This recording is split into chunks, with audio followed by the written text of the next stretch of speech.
show us your hands. You look like a cellist. You look like a trumpet player. You like, what do you want to play? And I picked the trumpet because I thought it would be easy because it only had 3 buttons.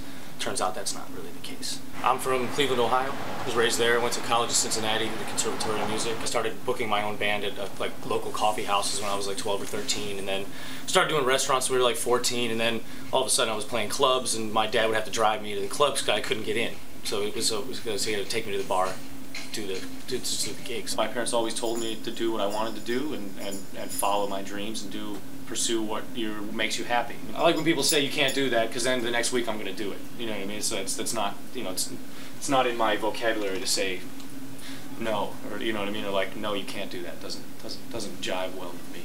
There was a band director in 10th grade where I said, hey, you know, Mr. Hunsiker, what do I have to do to get in the top jazz band? And he told me, he said you can't do anything, you'll never be a jazz musician. So I transferred, I think that night, to another school. I always liked to look nice, you know. I mean, I think I went through phases of like what was nice, you know, from middle school all the way up. But when I really started playing, running my own bands, you know, even at a young age, I knew I had to like wear black and have a tie and a jacket, and you know what I mean, really try to make that fashion sense of, you know, sensibility with the music. I grew up listening to a lot of rock and roll as well, so you're thinking about, so not just, it depends on what gig. If I'm playing at the Plaza, I'm in a suit and a tie and a pocket square and the whole thing. But if I'm playing a smaller club or a private party, I'll wear jeans and a sport coat and a tie too. But you know, it's just different. I really like traditional, like Sailor Jerry, like a little more modern-ified, not just exactly off the wall, but you know, just nice tattoos. This is a ring that my father gave me. I still wear the ring. I buy them in Cleveland because there's a place called Boot Corral. Whenever I go home, I buy a new pair of cowboy boots. Somebody bought this for me in Albuquerque, New Mexico, and she brought it home, and it didn't fit me, so she altered it and added these sleeves onto it, and it's falling apart. I did some patchwork, but I think that's the point, isn't it? I love the Cuban. I'm a sucker for Cuban heel. I don't make them anymore. You have to find dead stock. So I buy like 3 pairs at a time. Every time I find them. Nobody wears them anymore, I don't think. Kind of like the Beetle boot. The cufflinks are Swank, vintage Swank. Swank's like a company from like the 50s, 60s that make beautiful cufflinks. Tie tacks and cufflinks, and that's my favorite tie tack, Cadillac. It matches the wheels.